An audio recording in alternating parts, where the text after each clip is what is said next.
Hey tuan, podcast session, welcome. Yes, hari ini saya tidak sendiri, saya ditemani oleh co-host saya, Ari Januar. Oke, halo, saya Ari Januar.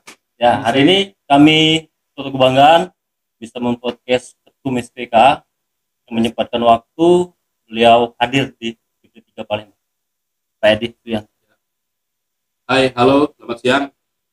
Oke, dan selanjutnya dari Pak Jaka yang misioner dari perusahaan PTKI sekaligus pengurus dan juga pernah menjadi OSPK pada zaman. Selamat sore, selamat siang. Dan yang ini baru BPD Balai Salahat yang diwakili oleh saudara kita.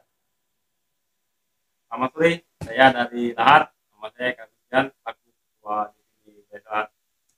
Oke, nah ini kesempatan ini kita berbincang terkait Serikat Pekerja Kereta Api. Nah, boleh Pak Edi cerita sedikit mulai dari sejarah ataupun dari awal. Boleh silakan, Pak. Oke, selamat siang teman-teman. Assalamualaikum. Salam sejahtera. Kita santai, kita bicara jasmani sejarah Serikat Pekerja Kereta Api. Serikat Pekerja Kereta Api ada dan hadir ketika dibutuhkan pada masanya. Setiap zaman, setiap periode SPK hadir. Bahkan sejak sebelum Indonesia eksis atau merdeka. SPKA sesungguhnya dan sebenarnya kecuali didirikan tahun 08 tanggal 14 itu Serikat Pekerja Tram dan kereta api didirikan di Semarang. Sejarahnya memang kereta api didirikan pertama kali di Indonesia itu pada zaman Hindia Belanda tahun 1867 ya. Itu rel pertama memang di daerah sekitar Semarang yang didirikan digunakan untuk tugas penugasan pemerintah Hindia Belanda untuk mengangkut hasil-hasil perkebunan rempah-rempah dari Nusantara diangkut ke pelabuhan lalu dibawa ke negerinya di Eropa. Dan waktu itu harga rempah-rempah, harga perkebunan, harga sebuah daun yang namanya stimatigo itu benar-benar harga emas. Ya. Jadi investasi di bidang pengangkutan waktu itu memang sangat layak dan dibutuhkan karena mengangkut itu butuh transportasi yang pada waktu itu massal dan didirikanlah kereta api dengan sekali ngangkut lebih dari 100 atau 200 ton. Padahal karena truk atau angkutan pedati itu sangat kecil, paling ngangkut tidak ada sampai 1 ton. Ketika ada angkutan massal kereta api didirikan. Seiring dengan itu tentu yang mendirikan kereta api kan butuh tenaga. Dan tenaganya masih Rodi dan Romusa, tidak pernah digaji secara standar aturan normatif. Ya sekenanya perusahaan Belanda waktu itu ada 6, swasta 1, perusahaan nasionalnya punya pemerintah Belanda 1. Jadi tidak ada aturan mengenai jam kerja, tidak ada aturan masalah penggajian, dan tidak ada aturan yang bersifat memberikan cuti atau refreshing atau liburan, nggak ada. Kata Pak Lama ya. Kemudian pekerja Rodi Romusa itu yang kerja paksa itu eyang-eyang atau kakek-kakek atau mama-mama dulu kita. Pada waktu 1908 setelah berjalan 30 tahun tanpa ada serikat pekerja atau serikat buruh, pertama kali serikat pekerja di perusahaan Hindia Belanda didirikan ya tahun 08 November karena desakan dan momentumnya kebangkitan nasional yang diawali dari para founding father kita, mulai dari Kostok Raminoto sampai dengan Agus Salim yang belajar di Jalan Penelis Surabaya, dididik di Kostok Raminoto. Dari semua suku kan, dari Padang, dari Sumatera, dari Jawa, itu termasuk beraliran mazhab beda-beda. Ada yang nasionalisme, ada yang Muslim, dan ada yang sosialis. Yang Muslim diwakili Kahar Muzakar, Kartosuwiryo, yang nasionalis Soekarno. Setelah dididik 08 itu dia pindah ke Semarang. Perusahaan Belanda sedang bertempur dengan pekerjanya. Makanya diawali dari situ, yang sosialis dan komunis itu memang sejarahnya Bolshevis.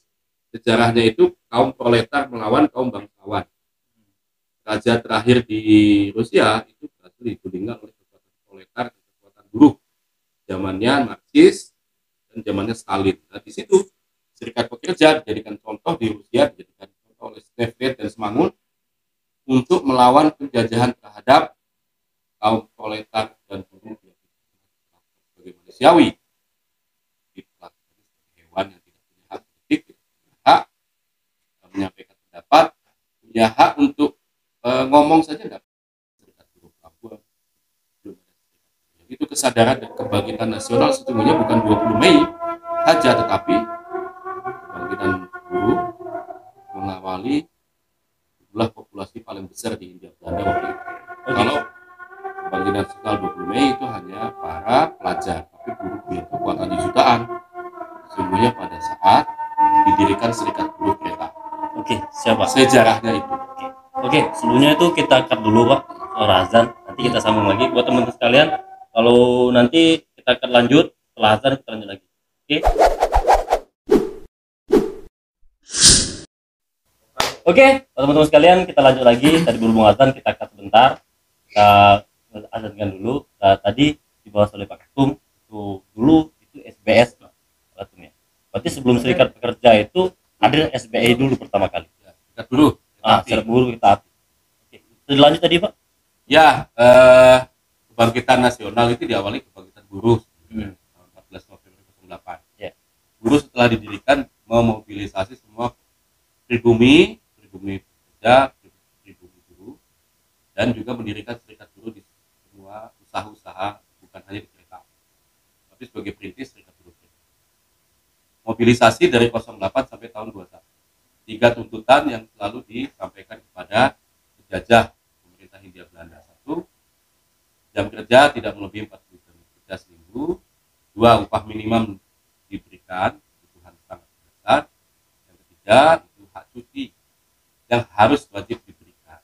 Karena standar normatif yang sudah diperjuangkan oleh buruh internasional 1889 di Chicago.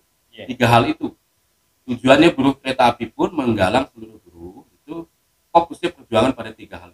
Dan tahun 21 berhasil meluluh lantakan perusahaan Belanda hingga banyak yang bangkrut. Karena apa? Pemogokan nasional masif dan berbulan-bulan menghentikan ekonomi Hindia Belanda. Tidak lain tidak bukan gerakan politis, gerakan aktif massal itu berhasil meluluh lantakan ekonomi dan membangkrutkan perusahaan-perusahaan. Dan tidak ada pilihan lain.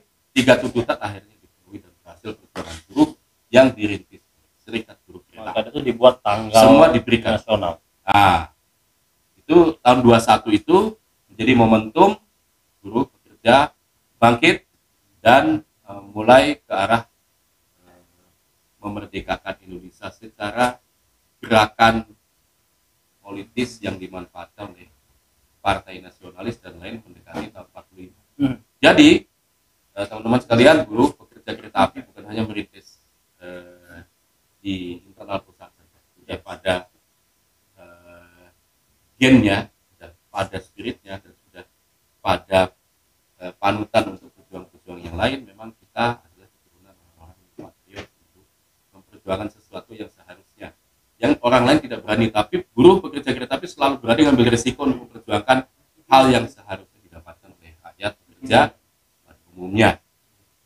Dan bahkan kita percepat waktu setelah tahun 21, momentum yang paling bagus adalah memerdekakan Indonesia. Ada bagian buruh yang menculik Bung Karno secara halus ya, bukan menculik itu secara negatif. Bung Karno dengan para pemuda dan pekerja di Jalan Menteng 39 atau Menteng 45 itu berkumpul, Temahun dan kawan-kawan mencoba meminta kekosongan setelah era perang PD kedua selesai, menang sekutu, lalu Jepang sudah menyerah total, tidak ada yang memimpin di Indonesia, menunggu kedatangan sekutu. Disitulah para pemuda dan pekerja kereta api bagiannya, yaitu Pak Semaun itu ngikut untuk meminta Bung Karno untuk memerdekakan 17 Agustus. Bung Karno menolak, tapi akhirnya secara baik-baik diminta untuk diskusi ke Mas Dengklok, dewasa halusnya, menculik, besoknya bisa proklamasi dihasil. Salah satu bagian adalah pekerja dan buruh. Lanjut dari itu sejarah setelah proklamasi yang paling penting pada saat itu, bahkan kereta api langsung didirikan 28 September 45. BUMN tidak ada yang berani karena BUMN itu waktu itu perusahaan Belanda. Perintah proklamasi harus segera masuk menjadi bagian dari negara RI kan. Ya. Tapi tidak ada yang berani, yang memimpinnya orang-orang Londo, terutama perkebunan itu kan pimpinan perkebunannya orang Belanda semua. Ya. Lalu perusahaan-perusahaan pelabuhan dan perusahaan itu juga sama, semua pemimpinnya orang Londo. Yang satu-satunya perusahaan BUMN yang berhasil menasionalisasi paling duluan 28 September setelah pasca proklamasi adalah kereta api DKRI. Yang dirintisnya apa? Para pekerja ngambil handle lokomotif, ngambil kunci-kunci depo, ngambil kunci stasiun, dikumpulkan. Orang penjajah kerja pemimpin kereta api orang luar disuruh keluar, semua diambil kuncinya, datang ke Bandung 28 September di kantor pusat sekarang, menyerahkan kunci-kunci adalah kaum elit, para pekerja yang berani mengusir penjajah dan menyerahkan kunci itu kepada dirut pertama kali PLT, namanya Pak Wahyu Sumadilaga. Disitulah sejarahnya. Baik. Jadi yang membangun, merintis dan merebut kereta api dari penjajah, mendirikan kereta api pertama kali siapa? Kaum elit kereta api, pekerja kereta api, bukan kaum elit yang mendirikan kereta api, tetapi adalah Serikat Buruh dan Angkatan Muda Kereta Api. Itu sejarah. Dan yang paling penting lagi buat negara itu apa? Berjalan waktu setelah didirikan DKRI, ini momentum yang paling besar. Perusahaan kereta api setelah ditunjuk PLT-nya oleh para kaum elit tadi, namanya Pak Wahyu Sumadilaga, 1 Januari itu ditunjuklah dirut definitif DKA atau PT Kereta Api, yaitu Insinyur Haji Juanda. Ditunjuk sebagai Menteri Transportasi, Menteri Perhubungan sekaligus menjadi dirut kereta api. Itulah kenapa di Dago ada jalan besar Insinyur Haji Juanda. Kenapa di Pusdiklat Laswi kita ada patung, dan memang Pusdiklatnya namanya adalah Insinyur Haji Juanda. Dirut pertama kali pada masa kemerdekaan dan satu-satunya BUMN yang menasionalisasi. Pada era beliau ya, tanggal 4 Januari, 3 hari baru diangkat, itu gonjang-ganjing. Sekutu datang di semua pelabuhan Jawa, mulai Probolinggo, Surabaya, Semarang, Jakarta, kecuali Jogja yang tidak dikuasai. Semua pemimpin-pemimpin mau diasingkan dan dipindahkan ke Suriname, termasuk kabinet pembangunan lah ya, mulai dari Bung Karno, Hatta, sampai dengan menteri-menteri mau diangkut oleh kapal di sertifikat jam malam diberlakukan. Rembukanlah Bung Karno, rembukanlah dan dipanggil para pemuda pejuang dan Angkatan Muda Kereta Api, rembukan.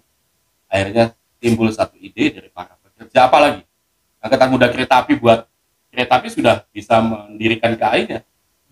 Sekarang adalah tugas sangat penting dan idenya sangat brilian, yaitu menyusun SFKLB luar biasa dari Balai Samanggarai, menyusun KLB untuk ditugaskan menjemput pemimpin Republik dan kabinet di dekat rumah dinas Pegangsaan 56 tempat proklamasi. Istri, anak, dan keluarganya dan para pemimpin itu dikumpulkan di Pegangsaan 56 jam 6 sore, lalu KLB sesiang pagi sudah disiapkan mundur ke stasiun Pegangsaan antara Cikini dengan Gondang Dia. Itu lalu jam 6 itu mendekati maghrib, semuanya setelah gelap, hari tidak kelihatan oleh sekutu dan penjajah, mereka jalan ke stasiun Pegangsaan. Masuk ke seluruh SFKLB tersebut, lampu digelapkan, semuanya tiarap, mulai dari Bung Karno sampai dengan keluarga para pemimpin kami. Jam 7, jam 8 mendekati gelap sekali, berangkatlah. Dan rangkaian itu pasti semua pergerakan penumpang dan barang akan diperiksa di Tambun dan Bekasi, 2 pemeriksaan sekutu. Karena takutnya ada para pejuang yang akan bergerak pindah ke Yogyakarta atau Jawa Tengah yang memang bukan hasil KNB konferensi mereka, tidak boleh ada yang dikuasai oleh rakyat Indonesia kecuali Yogyakarta, karena Sultan mungkin. Akhirnya dengan diam, tanpa ada pemberitahuan, tanpa telek, tanpa WAM, tanpa apapun, bergeraklah rangkaian dianggap adalah kiriman rangkaian ke Cikampek. Bergerak dengan seluruh pejuang itu AMKA dan dengan pemimpin kabinet diperiksa di Tambun karena kuasa Allah ya di Bekasi. Ininya pandangannya sekutu tentara-tentara mereka tidak melihat bahwa di situ ada hanya para pejuang dan pemimpin. Lolos semua pemeriksaan berkat KLB tersebut, lolos dari Cikampek, Cirebon, semua lampu dimatikan, lampu dihidupkan, berucap alhamdulillah, dan di Yogyakarta subuh jam 5.06 dijemput KLB itu oleh Sri Sultan Hamengkubuwono IX dan diumumkan oleh Bung Karno Republik ibu kotanya pindah ke Yogyakarta dari Batam.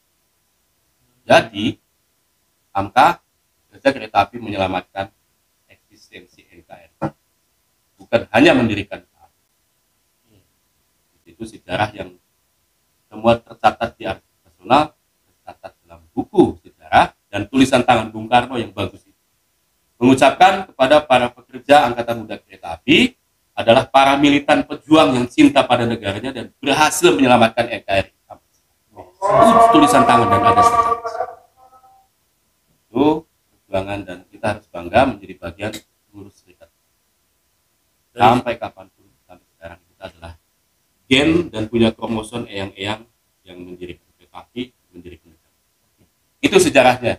Itu era sejarah yang heritage, yang kebanggaan diulangi ketika zaman Orde Baru, militeristik dan juga otoriter didirikan reformasi. Dalam reformasi itu salah satu yang dihasilkan adalah kebebasan berserikat dan berkumpul. Maka berdirilah serikat pekerja yang terbenam oleh Korpri, mendirikan dengan SPKA baru 28 tanggal 13 September 1999. Itu era tapi SPKA yang baru. Di situ mulai perjuangan lagi karena punya gen yang bagus. Ini selalu punya momentum sejarah sampai kita tahun 2004-2006 tokoh pelaku sejarahnya adalah Pak Jaka bisa menguasai istana Pak SBY dan Pak Yusuf Kala diminta tanda tangan PP 64 sehingga pensiunan kereta api secara aman, XPNS, XPRUM dan PSP. Kalau nggak ada sejarah itu tidak akan ada jaminan pensiun sampai menguasai istana di situ. Karena apa? SPKA baru juga berhasil karena memang punya cikal bakal gennya yang harum dan punya letak sejarah yang sangat panjang. Jadi Pak, itu sejarah dari sejarah dari senior kita Pak. Pelaku sejarah. Jadi memang darah militan kita tuh memang udah mewaris Pak ya berarti. Ya. Keren ini Pak. Dari sebuah perjuangan dari dulu udah diperjuangkan dan sekarang terbitlah SPKA yang sampai sekarang. Yang mana kalau pertama kali tadi kalau bilang Pak Jaka yang visioner pertama kali ya Pak ya. SPKA-nya. Nah, boleh sih Pak Jaka cerita sedikit terkait Pak Jaka zaman dahulu. Seperti kan kita. Baik, terima kasih Pak Tun dan Pak teman-teman rekan yang hadir. Di zaman SPKA kami, artinya sejak tahun 99 ya, 99 memang yang lebih cenderung berjuang terutama teman-teman dari kantor pusat ya. 99 Pak ya? Ya. Masih SD berarti kita. Saya belum lahir. September 99, era serikat pekerja yang baru ya, yang untuk BUMN. Nah itu Sudarmo Ramadan dulu yang paling terkenal, kemudian Pak Amin Abdurrahman, ada Pak Iwan, ada Pak Mahda Subak, semua berkecimpung di kantor pusat. Nah kami selaku DPD atau yang bergerak di daerah itu sifatnya kami mensupport bahwa daerah pun harus mengerti dan paham apa yang terjadi di suatu perusahaan. Jadi bahwa perusahaan itu ketika pegawai merasakan bahwa perusahaan itu milik manajemen, kami berpikir lain. Pada saat itu kami masih muda, kami berpikir bahwa perusahaan ini juga tempat kami hidup, sawah ladang kami, dan kami juga ada investasi di situ, walaupun bentuk investasinya tenaga ya. Nah disitulah kami merasakan bahwa perusahaan ini harus hidup selamanya. Jadi kami turut berjuang dan memahami apa-apa yang terjadi di perusahaan. Yang terjadi puncaknya ketika pensiun pegawai itu dinyatakan tidak jelas. kami sudah terutama pegawai negeri waktu itu dinyatakan bahwa uang pensiun kami tidak jelas keberadaannya, apa itu dari suatu kebijakan dari manajemen atau apa. Nah, kemudian timbullah kesepakatan dari suara-suara dari seluruh yang dimulai dari kantor pusat, didukung oleh seluruh daerah baik itu Jawa dan Sumatera, DPD dari Daop dan Divre ya di Sumatera. Kami bergabung menyatakan bahwa kami juga prihatin dan kondisi yang saat itu terjadi. Jadi kami mendukung program kantor pusat untuk melakukan demo massal. Kami berangkat dari sini 2 bis itu pun dengan modal sendiri ya, dari iuran dari sukarela masing-masing bergerak menuju satu titik yaitu Istana Presiden. Pada saat itu presidennya masih Pak SBY. Kemudian kami diterima langsung pada saat itu. Pertama kali pendemo yang diizinkan masuk ke istana hanya serikat pekerja. Ya, karena Tahun berapa itu? 2005. Ya, 2005 itu ketika hadirnya PP 64 itu. Sebelum-sebelumnya bahwa pendemo belum pernah ada yang diterima langsung, ditanggap, direspon oleh.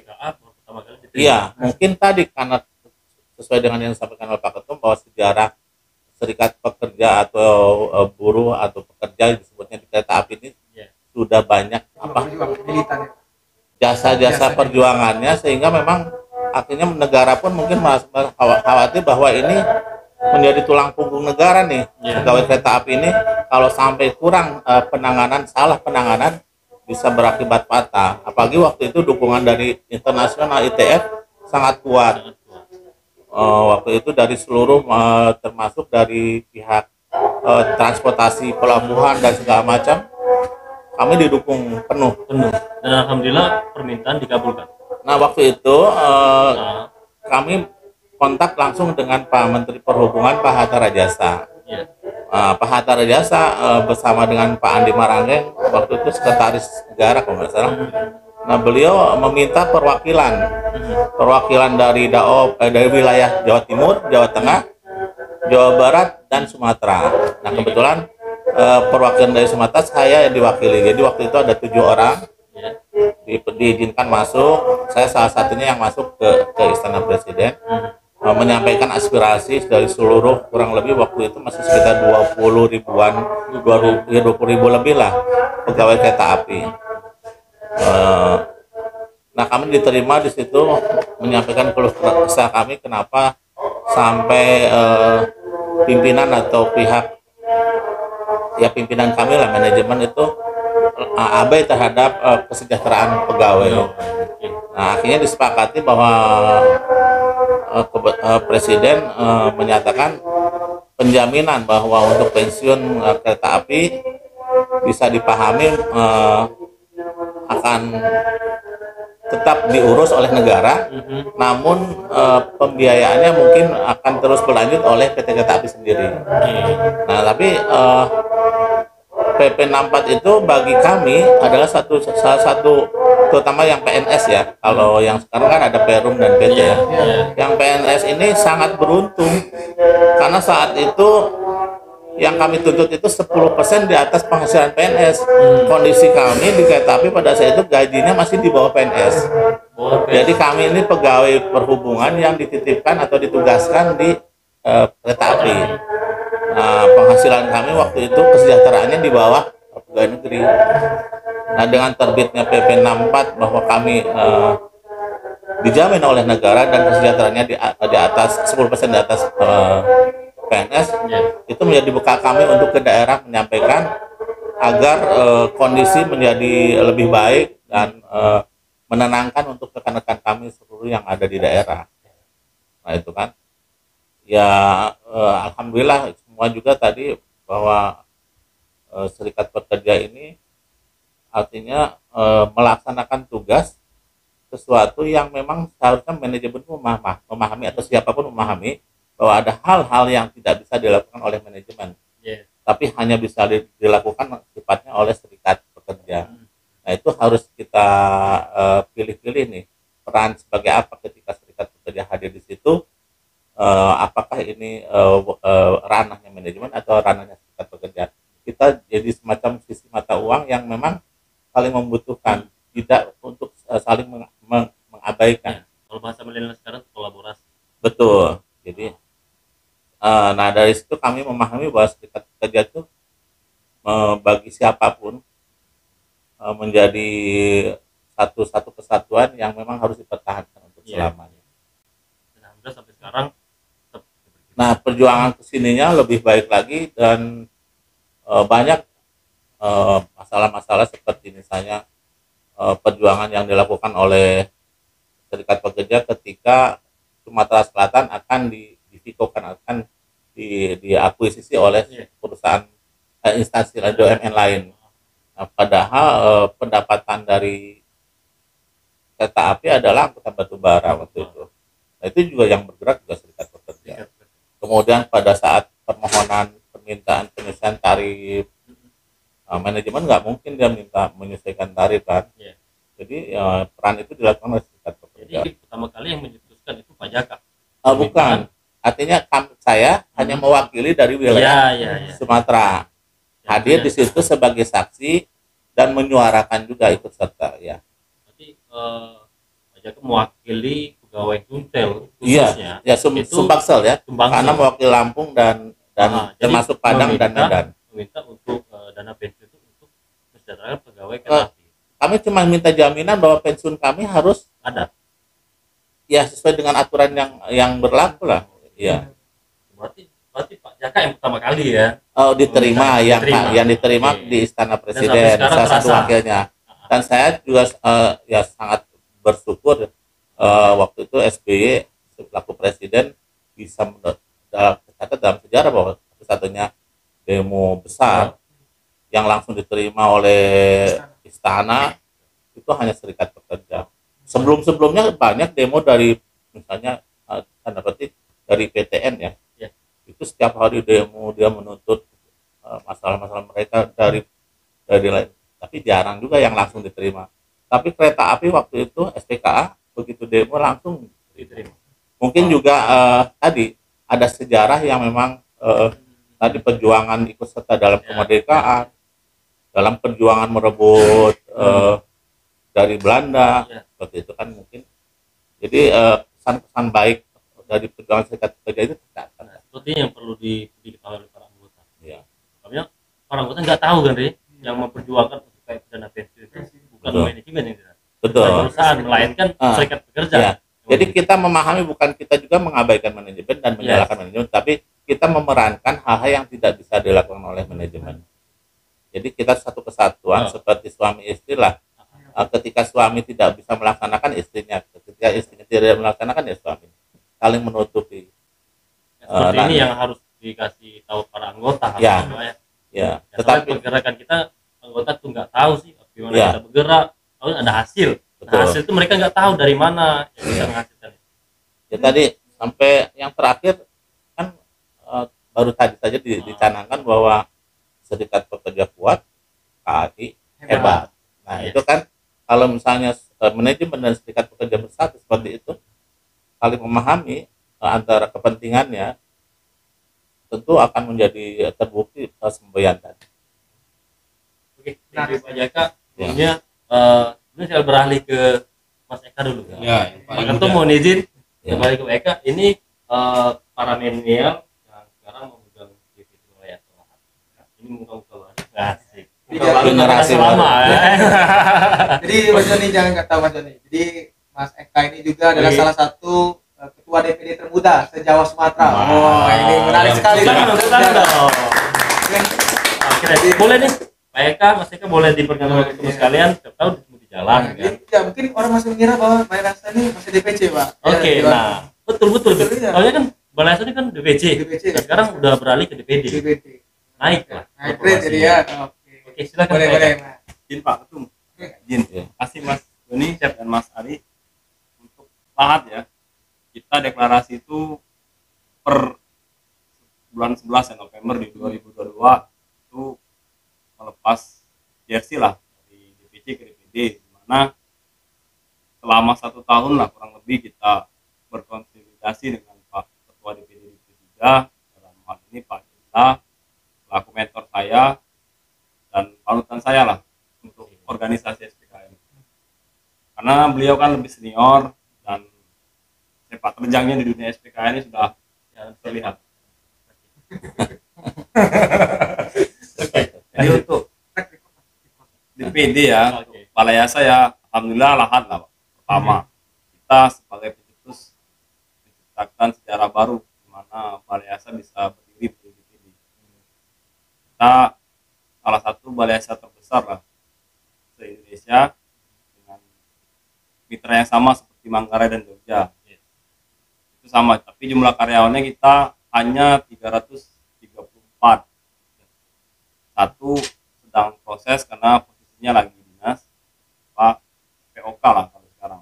Jadi belum anggota satu, 333-nya sudah anggota semua dari Pak EVP dan jajaran manajemen itu sudah pegawai sudah alhamdulillah Pak. Jadi kita melalui pendekatan pribadi lah bagaimana perjuangan kita ke depannya. Kalau manajemen tidak mensupport, kita tidak akan bisa menghasilkan sebuah goal yang harus kolaborasi kan. Kalau berjalan sendiri-sendiri nanti sesat di jalan. Betul. Jadi dapat ini Mas Doni. Ya. Dari 3 ini semuanya perjuangan semua. Betul. Jadi ada perjuangan di era lama, Ya, di tengah ini betul. era baru sekarang nih Balai Yasa ya. Jadi, Yang pertama Iya. yang sekarang menjadi ketum Pak Edi, dan sekarang melanjutkan milenial para milenial yang melanjutkannya. Benar Mas, kalau kita tidak tahu sejarah, teman-teman di bawah atau teman-teman anggota itu hanya tahu goal hasil. Dengan Iya. proses yang kita lalui itu tidak semudah membalikan telapak Iya, tangan. betul. Itu betul Mas.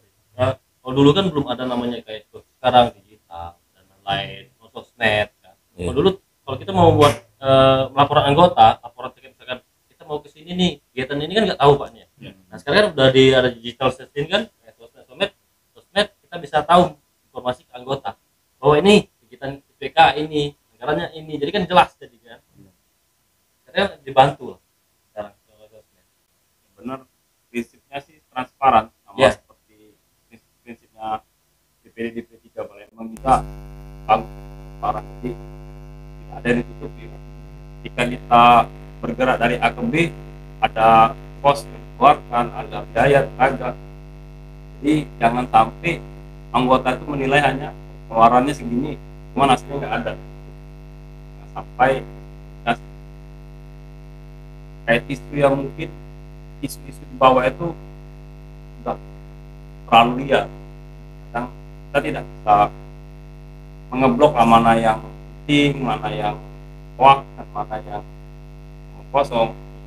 Jadi milenial sekarang ini perlu pembelajaran tentang jiwanya SPK itu di mana ranahnya itu perjuangan, bukan hasil, bukan memutuskan. Kita sepakat kata-kata namanya kita kan dalam serikat pekerja kan kerja itu ada nama iuran betul. Anggota kan pengen tahu sih, mereka keluarga misalkan 20.000 iuran, mereka pengen tahu 20.000 kemana uangnya kan. Ya, sekarang anggota dulu mereka nggak tahu uang itu kemana gitu kan. Nah, sekarang alhamdulillah para manajer megang itu bisa transparan uangnya berapa gitu. Nah, sekarang kait akan masalah ada anggota itu bilang gini, gimana sih laporan keuangan ini karena udah kita share terus Pak, kita share udah kasih di grup, share di pakai link, tapi masih ada yang bingung kayak jadi kadang kita bingung Pak, kok ada anggota yang kok nggak bisa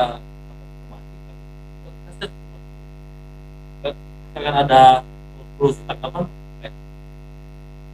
Iya. Di teman sekalian para anggota karena lalu terbatas bulan sarankan korek semuanya media format laporan akan kami koreksi ya, selalu. Nah, memang transparansi ini tentunya adalah teknis, detailnya akan selalu dari semua media yang milenial kan tahu sendiri sangat canggih untuk mengusulkan bentuknya yang lebih nyaman yang memang sudah kami sampaikan di website DPP dan juga DPD Palembang, juga DPD yang lain sudah selalu menyampaikan dalam media maupun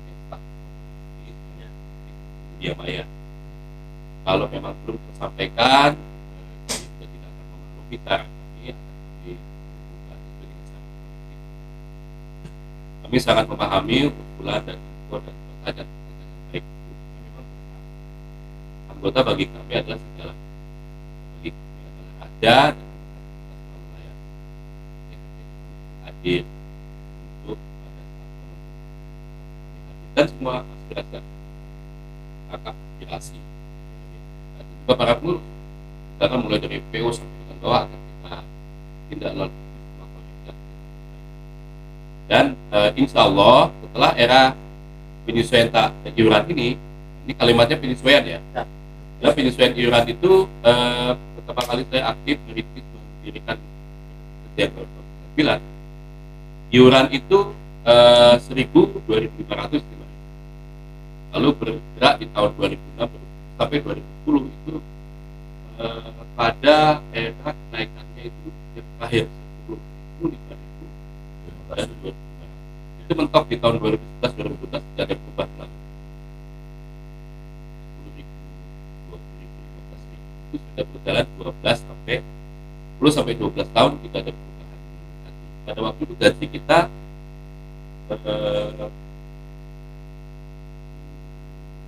hanya 10% atau 20% dari take home pay yang sudah berubah sejak 2012 sampai 2020. Misalkan gaji saya tahun 2012 itu pada level yang sama, misalkan 4 poin pada waktu tahun 2002 itu sudah mencapai 12 poin, 3 kali lipat 300% sudah ada kenaikan take home pay-nya semua level, semua bagian. 2012 4 poin, di 2022 sudah mencapai 12 poin, 3 kali lipat 300%. Tapi iuran SPKA itu sejak 2012 itu belum ada penyesuaian. Tapi perjuangan, kalau perjuangan take home pay, perjuangan KKK itu berubah sampai 3%. Kita tidak menuntut selama 10 tahun itu naikkan, dan pada waktu 2022 karena memang tingkat perjuangan dan tingkat apapun kami mengusulkan dan disepakati dalam Munas 11 2020 bukan mendadak, panjang 10 tahun, dan sosialisasi dalam bentuk format apapun sudah disepakati dalam amanah Munas. Itu sebuah kebutuhan untuk para pejuang, dan hasil-hasil kemudiannya pun sangat dirasakan, tapi belum misal ya. Pada waktu pandemi di anak perusahaan dan BUMN lain banyak yang gaji sampai 40%, yang gajinya 12 poin dipotong dia hanya dapat 6 poin, kan 50% tuh ya, direskat. Tapi alhamdulillah perusahaan rencana akan ada performa kita tolak. Nah, sama pandemi